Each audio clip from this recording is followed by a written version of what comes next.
Hi, everybody. Welcome to the Metagenics Institute Live. I'm Deanna Minich, and I am here with Allie Miller. Allie is a registered dietitian, and she's an expert in all things food and mood, is how I think of all of it, because really what we're going to be talking about today is the gut. We're going to talk about anxiety. We're going to talk about the microbiome. We're going to talk about stress. Essentially, we're going to be referring to the entire stress axis and what you can do from a nutrition and lifestyle perspective in order to help you cope a bit better and help your patients cope. So welcome, Allie. Glad to have you here. Thanks, Deanna. It's a pleasure. And as some of you might remember, last time we had Allie on, we had a bit of on my end, I had a technical snafu. So we're redoing this because there was so much good information that she was imparting. And so we want to be sure that you can hear things clearly and ask your questions. And I can see we've got a number of people on already. So please start populating the thread with questions as we go. But we're going to start off with a very simple question. And that is, Allie, how did you even get into something like anxiety as part of your exploration of food as medicine? Sure. So really, anxiety was my first experience with an undesired symptom, other than just, like sports injuries and aches and pains, if you will. When I was finishing up my schooling, I am a type A individual, very tightly wound, and was working 2 jobs to pay for my college and finishing up my education at a naturopathic college of medicine. And I was dealing with shortness of breath. I was dealing with the proverbial elephant on the chest. I would have times where I would wake up at 3 a.m. and just have racing thoughts and feel like I needed to pace like a lion in a cage. And I started to realize the really significant impact of this HPA-axis when I also lost my menstrual cycle. And so I was starting to have sexual hormone influence. I was definitely having mood and anxiety-driven symptoms. And there was a lot of steroidal hormone pull, I believe, probably pregnenolone steal, if you will. We can go into that. That really drove me to then start to seek that this is a problem, and that really stress was driving my body into this hyper-reactive versus regulatory mode. So I made a lot of personal discovery and really kind of dedicated the last 10 years of my career to using food as medicine and understanding all of the underlying mechanisms, be it gut health, be it nutrient deficiency, be it neurotransmitter imbalance, and how these can all contribute to perpetuating this reactive mode of the regulatory system of our body. So being that, this was a personal experience for you, what were some of your first inclinations? What were some of the first things that you tried for your own sense of well-being? Did you go right to nutrition? Was that just something that was intuitive at that juncture? Or did you feel like, you had to focus on your sleep? Or was everything kind of looking like it was all interrelated? Well, nutrition actually, I believe, played a role with getting me into the pickle, if you will. It came on the heels. My first panic attack came on the heels of a 3-month run as a raw vegan. And I had been doing a pretty restrictive vegan diet prior and vegetarian diet prior to that. And this is before I knew much about gluten. So I was doing a lot of seitan, it was called at the time, or vital wheat gluten as a primary protein. I was also doing a lot of soy. And when I did advanced testing and I was diagnosed with functionally low B12, I had low zinc levels in my blood. I also had, we can talk about how all these nutrients impact, right? I can know, because we're going to get into nutrients for anxiety and how we think about a protocol or different nutrients. So continue, because this is good. My ferritin level was at a 2. And you can start to lose hair when your ferritin drops below 40. Your ferritin has to go above 70 to actually regrow hair. So that's your iron storage, of course, in the body. And I was anemic. And I was diagnosed with Hashimoto's thyroiditis. My TPO was over 300. And then other thyroid markers were off. So I think it was kind of a perfect storm. And the point I wanted to make, everyone food as medicine, there are these general positionings as far as a food being anti-inflammatory or rich in antioxidants and having health supporting compounds. But for some people, you know, someone's superfood can be someone else's kryptonite, and based on the biochemistry of our body, based on genetics, based on anti-nutrients in our digestive process, for me, that type of diet I was doing prior really was the perfect storm. And I think having a high amount of gluten, soy, and corn in my diet, as well as a decent amount of refined sugar on the heels of then doing a raw vegan diet with a lot of anti-nutrients and not a lot of bioavailable amino acids, kind of tipped the scale. And that's where I really started to get, my body went from whispers to screams. And that's when I knew something was not okay. Mm-hmm. Okay, so it started with that, and then piling on all of this stress with school and everything else that was happening for you. Yeah. Let's talk a bit about the mechanisms of anxiety, because I think if we know the mechanisms, then we can know how we address those mechanisms with different nutrients or different other strategies.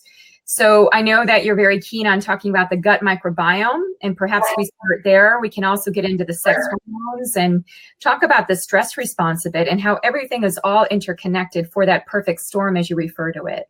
Sure. So yeah, let's talk a little biome and then maybe unpack the HPA-axis and its relationship to it. So the microbiome is such a beautiful space to connect with mood, because we think of the enteric nervous system, right? And so the enteric nervous system, or the ENS, has this bilateral communication with our autonomic nervous system, which connects the central nervous system to the brain and the spine, as well as the HPA-axis. There's this triad of connection, and we'll unpack HPA-axis in a moment. So the gut's been called the second brain of the body because it actually outnumbers the amount of neurons in our brain and our spine combined. And our gut, in that space, those 3 to 5 pounds of bacteria that we all carry around, comprise our microbiome. And our microbiome actually outnumbers 10 to 1 the cells that make up the microbiome versus those cells that make up our body. So this small amount of mass has such an influencing factor on how we digest our food. The microbiome, or the bacteria in our gut, play a role with how we break down foods. They play a role with manufacturing or synthesizing nutrients. They play a role with synthesizing neurotransmitters, which is also very important, and then having a lot of immune mediating effects. So probiotic status can influence your natural killer cells of your immune system and so much more. We know that there's anti-tumorigenic factors of our microbiome. But connecting specifically to mood, what's very interesting to unpack, and as I delve deeper into the research, I was told in school that probiotics are nature's Prozac. And I think that's a really cool way of thinking of things, because in our gut, we do manufacture serotonin and GABA in a balanced microbiome. And so the lactobacillus and bifido strains are the 2 most known or researched compounds that tie into that serotonin and GABA production. And I think that we've had an idea of that, and we've seen research studies on how, like, gardeners who are dealing with soil and the bacteria in there tend to be less depressed. Or we've seen there are clinical research studies where they've done a double-blind randomized placebo and used a probiotic or a placebo, and they've seen reduced scores in depression and anxiety assessments. So we do know that there's mood-boosting capacity of the lactobacillus and the bifido. But what takes things a little bit more chicken and egg that I think is really interesting is that a dysbiotic gut, so a gut that is actually imbalanced, a gut that has small intestinal bacterial overgrowth or SIBO, a gut that has candida or yeast overgrowth, or any pathogen or parasite, often is going to have biomarkers that actually drive higher amounts of epinephrine, which is our adrenaline. And that can create this just base level anxiety in the body, because you're literally signaling to the system that something's not okay. It's not right in here. And that individual can feel a little bit kind of wiry or on edge, and they might not make it connected if they're not experiencing digestive disturbances. or maybe they got that parasite 3 years ago and they've just kind of coped with their irregular stool formation as quote unquote norm, they may not tie back that mood change to potential enteric nervous system. So Allie, that's powerful stuff, right? To think that our gut can have so much of an influence on our behavior. So I'm wondering from a clinical perspective, if we think of your protocol of moving people through a healing program for their mood and anxiety, would that be one of the things that you would be selecting first and foremost, is a probiotic, a good quality probiotic? Or would you focus first on the foods to create a beneficial milieu in the gut, or maybe a little bit of both? I totally think, Deanna, it's important to do a synergy because you need to pollinate, if you will, with a live active culture probiotic. And I like to use supplement form, especially if we know that we're dealing with mental illness or high stress demand, because what layers another thing on there is that stress sterilizes the microbiome. There's also been research studies that show stress alone actually kills your gut bugs. So we need to be proactive, especially if we're going through a high stress time. That's a time to really bubble wrap, if you will, or layer in probiotic supplement on top of a probiotic food selection daily. And I use a probiotic challenge in my clinic using a live active culture blend of a 50-50 blend of lacto and bifido. And I start the individual with doing some waist measurement circumference, not for vanity, but for getting some data of bloating and distension, because when we live in our own bodies, bloating can feel, more subjective. Like, I don't know, maybe it's fluid retention, maybe it's whatnot. But what I have people do is actually take some waist measurement circumference at baseline, and then I have them work with 15 billion CFUs for 3-day increments, going up to 30 billion, going up to 45 billion, going up to 60. So on day 12, they're actually doing 4 times the amount of probiotic that they took in at day 1. And what we watch for is there's generally a variance of about 1 inch, at max 2 inches of distension that comes through the day. So most people will wake with a flattened abdomen, and then a little bit throughout their day, they'll get a little bit of that distension and bloat. But we watch for changes in the bowel mass and formation. We watch for dynamics in the variance of our circumference measurements. So does the abdomen flatten as you go up to 60 billion CFUs? Then that probably means that you were sterilized and your gut biome is benefiting from getting higher amounts of bioactive compounds. Did your stool improve? Did you notice deeper qualitative sleep? So there's these subjective markers and then objective markers of tracking your stool and the waist circumference to see if you're in a sterilized gut, which you'd benefit from higher dose. If you're in a symbiotic gut where you're just good with the baseline delivery of supplemental support, or if you have a dysbiotic gut, which oftentimes people will say, oh, well, I don't tolerate kombucha or kimchi, and not just because it's spicy, because I feel like an atom bomb went off in my belly when I ate those foods. And I generally say same thing with live active culture probiotic. If you take a probiotic and you get a battle environment, then that means that there's an angry army that has set up camp, and you often need to plow before you can repollinate. And that's when then we open up the world of things like berberine, caprylic acid, oil of oregano, and we may need to consider doing some form of a dysbiotic gut cleanse before we can get kind of above water into the rebuilding focus. I love it that you say that, because it really rings true for so many people, that they focus so much on the food and how the food is making them feel a certain way. But maybe it really is the gut, right? We have to look not at the food, but at the person, because, when I see people following very strict FODMAPs approaches, or they have all these things that they've eliminated because their gut can't tolerate it, thinking that they have allergy or intolerance or sensitivity.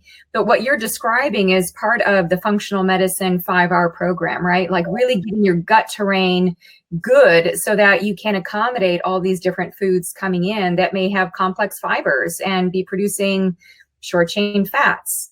And what else really struck me based on what you said is that usually when we're stressed, we kind of forget about taking care of ourselves, don't we? It's almost like the times that we need to be taking these things like our probiotics.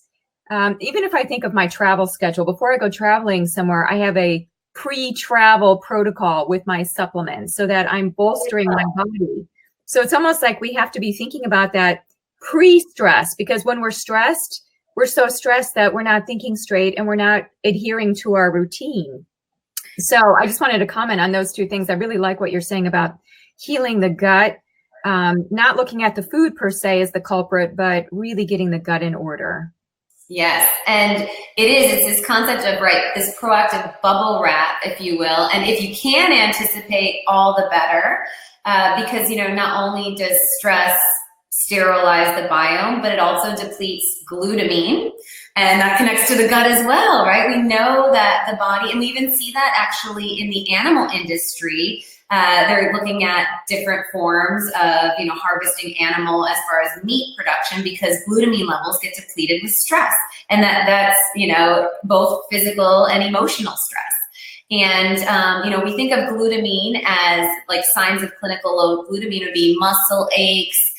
We can deal also with brain fog, difficulty concentrating. We can lose a little bit of the bliss factor.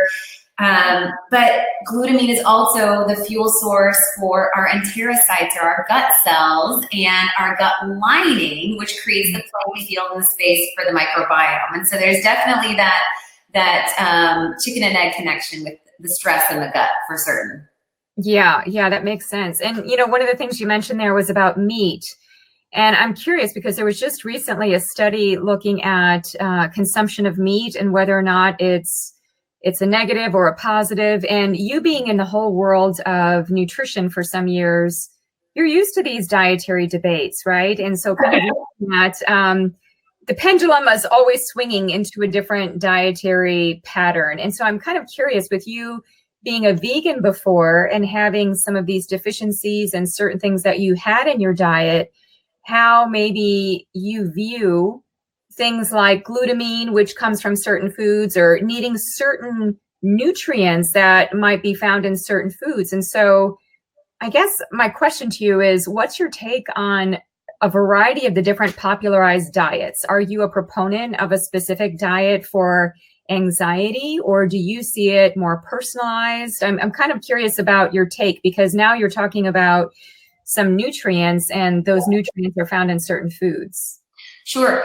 So I made quite a radical, I'll kind of connect the dots back from my story and then talk perspective. How about, I was given my handout on vegetarian sources of iron, and all the things in the clinic when I was diagnosed.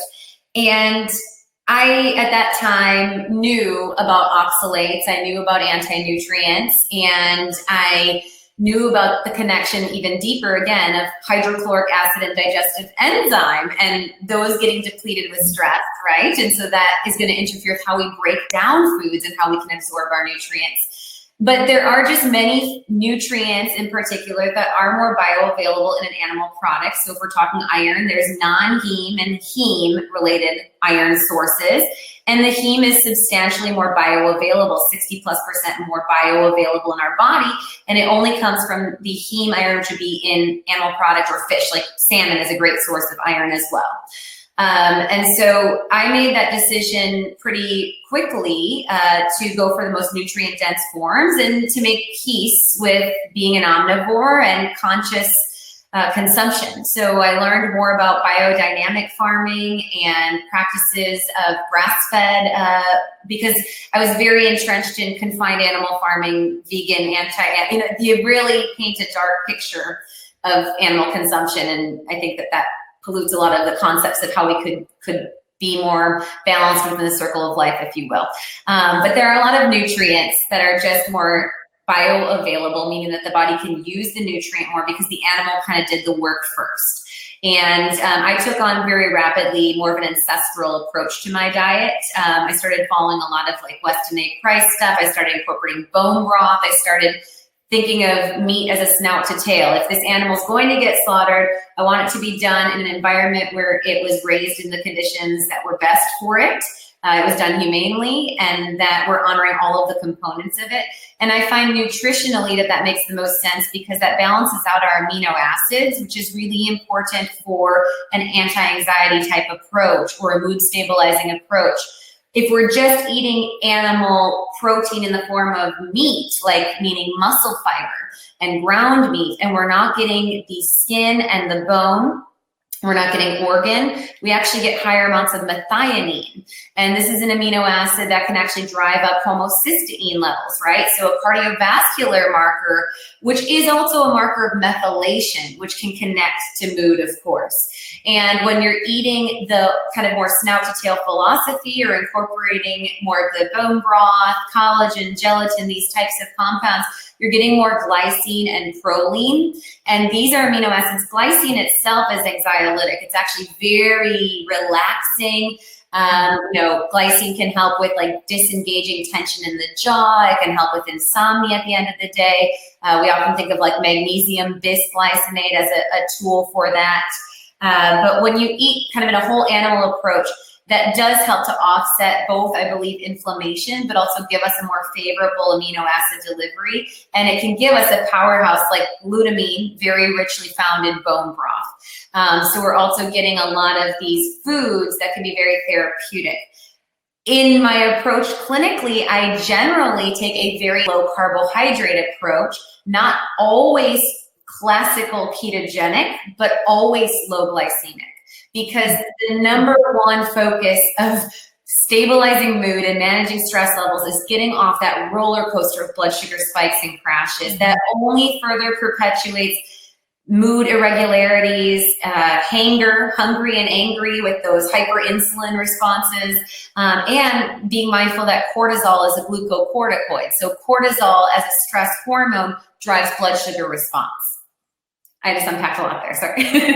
That's great, because that really dovetailed into my next question, which would be around macronutrients. And I was kind of curious to hear about fat, carbohydrate, and protein and how you see them each playing out in somebody's daily diet.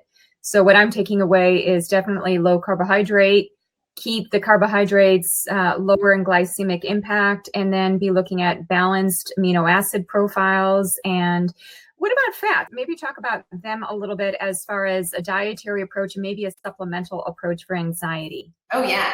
So fats are where I always start, especially for toddlers and up, and really even with babies' first foods. I love to recommend avocado. I love breastfeeding mamas to be using coconut milk to not just prevent mastitis, but to also help with the MCTs, which are very brain-boosting medium chain triglycerides. So right in infancy to toddler, fats are a great thing to produce, and we know breast milk is very fat-rich. Fat is required to manufacture hormones. So if we're talking about cortisol being a hormone, a steroid hormone from the adrenals, if we're talking about shifting someone like me with low hormone into, getting them to feel their body to feel safe and start to make more of the progesterone and estrogen, oftentimes with hypothalamic amenorrhea, which is a loss of cycle regulated by that H of that HPA-axis, we see individuals that are fat starved or over-exercising and underfed as far as total calories, but definitely fat is the biggest hit. So I'm a big fan of a high-fat diet, and I take an approach of no naked carbs, meaning if you're to have an apple, if you're to have blueberries or whatnot, I always want you to have a fat and a protein with that, so that blunts that glycemic spike, but that also gives you that satiety. We know of the different fats out there that there's also specific brain boosters. So in our omega-3s, EPA being more of the anti-inflammatory, DHA being more of the brain booster, fantastic to consider like an omega-3 fatty acid supplement that is a good potent dosage of both of those compounds as far as brain function and mood boost. Because we actually see that as CRP levels, as our inflammatory levels go up in the body, that also trends with Alzheimer's, cognitive decline, dementia, anxiety, depression, because the neurotransmitters are literally kind of going through jello. They don't have these clear action pathways. And fats, in that also sense, help to lubricate. And so we get more productive acetylcholine function, which is the conductor of our neurotransmitters, especially incorporating choline-rich foods like our egg yolks, or going back to kind of the animal products, our liver, very potent form of choline in the diet.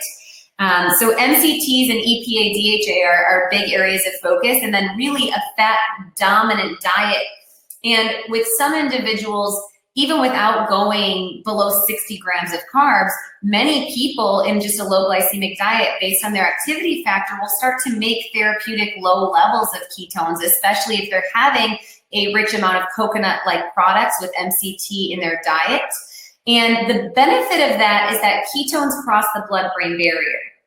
So when we think of the mechanism of the ketone body on epilepsy, a lot of that is the sense that ketones both reduce oxidative stress in the brain, and they also downregulate epinephrine, which is that adrenaline fight or flight chemical, and they upregulate GABA expression. And GABA is that inhibitory mellow out compound that helps us to feel very grounded. So there's neurological anxiolytic mechanisms of making low levels of ketones. And like I said, I kind of take a more liberalized stance where I don't follow a classic keto epileptic protocol. I work with each individual's metabolic flexibility because based on their muscle mass, their activity factor, and their level of insulin resistance, most kiddos, if they're not eating sugar storms, are producing low-level ketones, and babies that are breastfeeding are making ketones, and in utero, their brain's thriving on ketones. So it's not that radical of a concept. Yeah, no, that makes complete sense. So sketch out for me a typical meal, because as you say, high fat, you're focusing also on protein, and then lower glycemic carb. So let's imagine breakfast. What might be on somebody's plate or in somebody's bowl at breakfast? So I really like to do, like I said, I love eggs. I'm a huge fan of eggs because they have a lot of brain boosting nutrients, very packed with B vitamins. We're getting biotin in there, we're getting B12, we're getting that choline, which helps with the neuroprocessing. So 2 to 3 eggs with some slices of avocado, maybe a little side salad of like arugula with olive oil, and could even have like some pepitas, like pumpkin seeds or nuts and seeds on there. And then some acid to help to break down the greens. So like some fresh lemon on there. That'd be a beautiful breakfast as is. And maybe some microgreens if you want another little boost of flavor and antioxidants.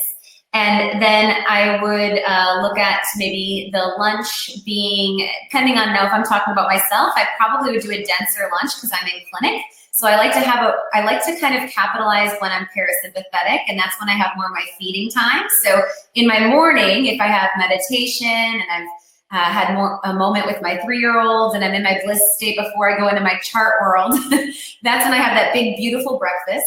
And then I'll do something like a matcha gelatin pudding midday, which has full fat coconut milk. I'll use gelatin in there to support the gut integrity and lining. I'll use matcha in there, which is a powdered form of green tea, which has higher concentration of L-theanine.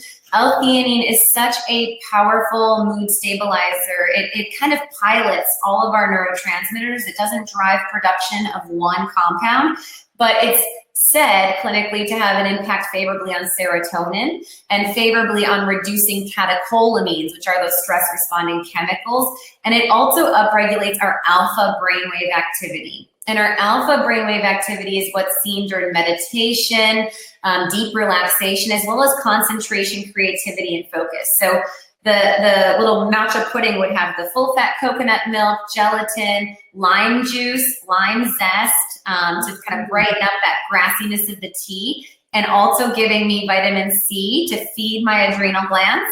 And then I might put a couple of sliced blackberries on there.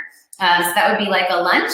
And then dinner would be, again, more of a feast type approach where I would probably do like a 6-ounce piece of wild salmon, some roasted Brussels sprouts, and, could even incorporate with the Brussels sprouts like 2 tablespoons of butternut squash, because again, that still works keto for my body, and just kind of showing people what that could look like. And that's probably it. Yeah. You're making me hungry. Oh, that sounds so good. And it's so colorful and also very nutrient dense. It's like there's nothing to waste there. Nothing just feels kind of sugary, and, it just feels so healing, so nourishing on many levels. Definitely.